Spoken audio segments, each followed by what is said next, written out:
after the disastrous home sales from last week, where we did only 3.93 million homes, significantly below the 4 million, the news media is out in force.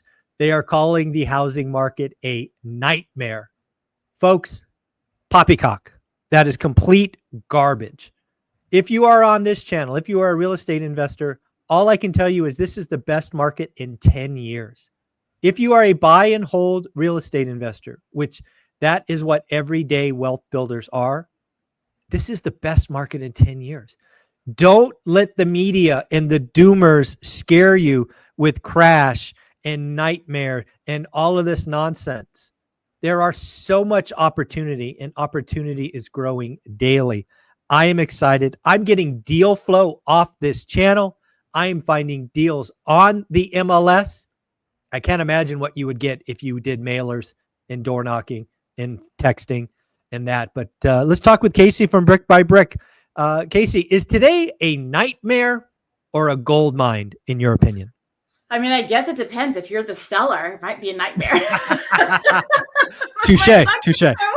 You know, but as real estate investors and people that are always looking to get a good deal, now is the best time. I sound like a used car salesman saying bye, but now is the best time. And there are a lot of other opportunities and things that I think we can look for that we might not have had prior years. And there are new like websites and technologies and new features and things that are out there now that I kind of want to mention a few in case people are looking. You know, I know my students are like, what the heck? I didn't know that existed. So there are some cool tools out there too that you can take advantage of to help you in this market get deals and properties and locations, all those things that you have not been able to get in the past 10 years. Because the past 10 years has been offer over asking or close to list price. And it's hard to get deals and making tons of offers.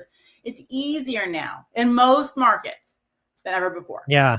Yeah. What I would tell you again is you got to have the right mindset for this. And again, to that used car salesman statement, I am not telling anybody to buy. What I'm telling you do is write disrespectful offers. Write offers that make sense. And if the seller says no, that's okay. They're allowed to say no. Yep. But as one of my followers, and shout out Christine, I talked about her today on the Daily Financial News. She did the work. She wrote 80 offers to get her second duplex. That's just the kind of discipline, focus, stick-to-itiveness that it takes to get great deals. And that's what I want people to realize is it is possible. You have to believe. If you believe it's possible, it is. If you believe it's impossible and you give up after 4 offers, you're right. It's impossible for you. But let's break down some of these tools and things that are very different and why today's a gold mine if you have the right mindset. What's the first one?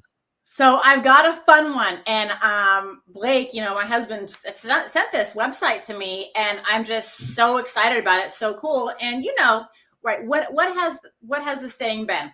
Every 7 years, people buy the next home, but that kind of has gone by the wayside. And now it's 10 to 12 years, or it takes multiple life events for people to move up because things are unaffordable. Housing is unaffordable. Well, what if you could buy a house with yesterday's rates? There you go. What if you could buy a house with 3%, your dream home? Because that $1 million house that you could have gotten for $3,500 a month, it's $7,000 or $8,000 now. What if you could assume somebody's loan from that time period?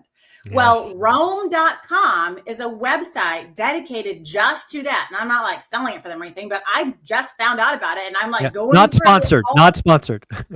No, not sponsored, but it is so cool. So Rome.com, you can put in any city and it will show you a list of homes with assumable mortgages. So FHA, VA, USDA loans are assumable. And you can get that dream home that you couldn't afford, that you can't afford today with the 7% rates, but you can get it for yesterday's rate for 3%, 2.5%. It says the rates on there. You do have to pay the equity that the seller has, but if they've only bought the house, you know, since COVID, it's not tons. And if you have money for some percent down, you can do that. If the seller has tons of equity, you can maybe do a seller carryback. So there are some options to get into that house you want. One thing I thought of, Michael, is, well, what if people wanted to house hack? So this could be a whole new thing. What if people wanted to house hack in an A neighborhood for a year, primary, and then turn it into a rental, because at yesterday's interest rates, it would cash flow today. Yeah. Yeah. Does that not blow your mind on that potential, like that idea? I mean, I'm yeah, really absolutely. giving it chills. I love that one. Yeah, I know. I love that as well. And shout out to Lance Lambert. He did an interview with Rome's CEO about 6 months ago or so. Go ahead and check out Resi Club. But yeah, the Rome is now a technology that actually highlights assumable loans, right? FHA, conventional VA, things of that nature. Near as I can tell you, it's easier to get done if it's an owner occupant, to your point. But a lot of times people hear these loan types and they think entry level housing. There are $1 million properties with these loans that are assumable. So I think you're absolutely right. Go check them out. Rome.com, not sponsored. I personally have never gone to the website, but it sounds like Casey is salivating over it because she sees her dream home in there somewhere. I do. Well, and even like I said, and I just want to mention it one more time, but you can house hack higher quality properties that you live in for a year, make it your primary. It doesn't have to be a dream home, but you can buy a higher quality property, assuming someone's loan. Now think about it. Properties that people bought with 3% rates cash flow today in a lot of markets, but the properties today at 7% don't, those same houses. But if you can buy that house, like with yesterday's rate, a 2.7% rate I'm seeing on some of these houses, you can live in it for a year, move out. But guess what? That house now cash flows as a long-term rental. Yeah. And it's just Rome.com. It's just Rome.com. Is it ROAM? Yep. ROAM. I think it's pretty cool. All over the country. It shows you everything available. I got another one. I got another one too, Michael. Another fun one. Let's go. Go for it. Okay. Let's go. So people might know about this, and this is so easy. Realtor.com now has a hot and cold map feature. Have you seen that? I have not. Okay.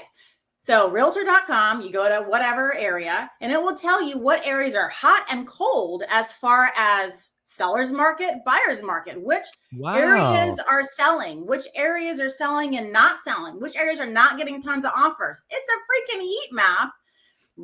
The blue shades mean cold market, properties aren't selling. Red means properties are selling. Easy to see if you're looking in maybe a major metro market and you're trying to find some submarkets around it that you have a chance of getting deals in. Why don't you check out the cold areas? Yeah. They're not selling. You can maybe get the deal for under asking price. Oh, you absolutely should. I mean, again, this is all about having the right mindset. If you're an investor, hear me again. This is the best market in 10 years. I have been buying properties every year for almost 20 years now. I've seen 2 legit buyer's market. This is the second. This is the first buyer's market in the last arguably 12 years. Don't pay list price. Get seller credits, get repairs done, look for days on market, look for the heat map in Realtor.com. Take advantage of the data that you have at your fingertips and be aggressive. Be like Christine. Be willing to write. I mean, how many of you right now watching this are willing to write 100 offers to get an amazing deal? I know I am, but I also know a lot of you cringe at the idea of writing 100 offers. That's the wrong mindset. All right, I got another one. I have one more cool thing. I have one more. Let's go. Cool thing, and then we can talk about other stuff. Okay. All right. So homes.com. Okay. Okay. Are you familiar with homes.com? So homes.com, it gives you a lot of extra data that you don't get on realtor.com, Trulia, Redfin, all those. You don't have to pay all of these subscription services, for the cold calling companies. Homes.com will tell you who bought the house, who sold the house, what interest rate they got the house at. Nice. Yeah, again, this is all about the data. Yeah. Yeah. Homes.com. Again, I haven't gone to that site, but it's glad to be there. To your point, I pay I pay Property Radar, PropStream, right? These are services I have. They're friends of the channel. And that's what I always went to them for. It's like, all right, I've identified, because again, I'm not a big firm, right? I look on the MLS. I'm just lazy. I find 5 or 6 targets in my buy box. I then go to one of these apps, and then I go look at what's the equity position. How long have they held it? Held it. And that's where I kind of start structuring my deal, because I like seller financing, but I also know not to waste my time if they've only got like 7% equity. It's like, don't even bother. Right. So I love if homes.com gives you similar information for free. Home run. Casey, you're You're rocking and rolling. You got Rome, you got Realtor.com with a heat map, and now homes with loan balances and rates. And even you got to check out Realtor.com's other heat maps. They even have an elevation heat map for the plot of the property, so you can look and see, is it on a hill, is it on a flat lot? It's got a lot of other features now, so definitely you should go kind of poke around and see what there is. But the hot and cold market, I was like, well, that's cool. There you go. That's helpful. Well, there's also all this just other fact that days on market are up, inventory's up, demand has disappeared. And, this is what we always want. I always tell people, right? I just ask a question, right? Casey, you're an investor. So let's say we're having a conversation at coffee or an event, and you're coming to me because you're stressed out. You don't think there's any opportunity. And I go, Casey, okay, 3 questions. Casey, do you want more or less inventory? What do you want, Casey? Well, I guess it depends. I would like more inventory, really, so that I can have my pick of the litter and choose what I want. Less inventory, I have a less chance of getting deals done. Absolutely. But why is there less inventory? Could be another question. But you want less competition. At the end of the day, you want more inventory. And step 2, you've already answered the question. Do you want more or less competition? Obviously, as you said, you want less competition. All right, here's the third and final question. Do you want more or less motivated sellers?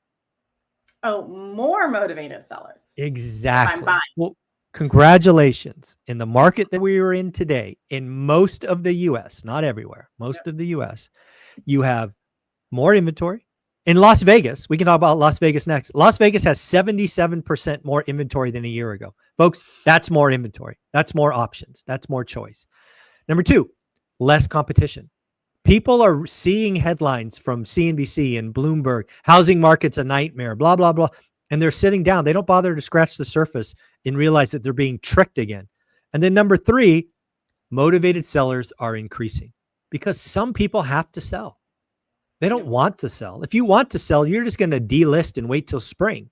But if you have to sell, guess what? You've got to work with what you have. And sometimes that's a disrespectful offer. So I just want investors to realize that you are now 3 for 3. You've got everything you want. And I've been doing this 21 years. This is only the second time that I've seen more inventory, less competition, and more motivated sellers. This will not last forever. In fact, it could be over this year, right? We may only see this for 4 or 5 more months. So do the work, write offers like my team does. What do you think? I've got some food for thought. That's kind of awesome. Final thoughts. Let's go. Let's go. Food for thought. All right. We've got the whole country. We've got the United States of America. We've all been alive for so many years, and we've seen the market cycles go up and down. We've seen California have its boom. We've seen Texas have its boom. We've seen Florida have its boom. We've seen Idaho, remember, Boise have its boom, right? All those areas have had their booms. Those areas are kind of crashing in a way, coming down. What is left, right? What is left that's affordable? What is left that people are like, wow, that climate really isn't that bad. That weather isn't really that bad. I mean, I can buy a house for $300,000 and have a backyard and not be on top of my neighbor in an apartment. Wow. Sounds like the next boom, in my opinion, is good old flyover states in middle America. Midwest down to the South. And what market is at 100% offer price to list price right now, or sold price? The Midwest. There are cities in the Midwest that are not going down. They are going up in price. And matter of fact, I just, in my community, we had an expert speaker on this past week from the Cleveland market. And she told us that 99.5% of all listings are being sold at asking. Wow. Would not have guessed that. Shout out Cleveland. Very cool. So, and you got to think about it. Well, who wants to live there, right? Who wants to live in the South? Who wants to live in the Midwest? Not, those aren't first choice. But I think with affordability and the crisis we're having there, and we're seeing the crashes happen on the coast, that the next big boom is going to be middle America. So I think that is solid logic. Solid logic. Get in now while you can. Well, Casey, I want to appreciate you for coming in our community, right? You are our Sunday conversation inside school 8 a.m. Pacific Sunday. The video is already posted inside school. It was great for you to come on, share your story. What'd you think of the community? Thank you for spending that hour. Oh, I loved it. That was so great. So many people in there too. Such a good community, and some faces I'd recognize from your events. So that was really cool to see them. Yeah, they loved you. They appreciated you. Casey, if somebody wanted to follow you, how do they do that? I am pushing myself more towards YouTube. I'm liking YouTube more and more, Michael, thanks to you. So you'll see more from me on YouTube, Brick by Brick Wealth. You can also see me on Instagram, Brick by Brick Wealth. And you can check out what I'm up to. If you want to watch my cake method masterclass and learn about that, you can get that on my website. Guess what? brickbybrickwealth.com. You and me both. We did one thing right. Everything is brick by brick wealth. That's one thing I learned to do right. Make everything the same. The only thing that's not is the Twitter or X account, because I have too many characters. Too many characters. Yeah, me too. I had to use the number one instead of one. Yeah, exactly. Take care. Thanks again.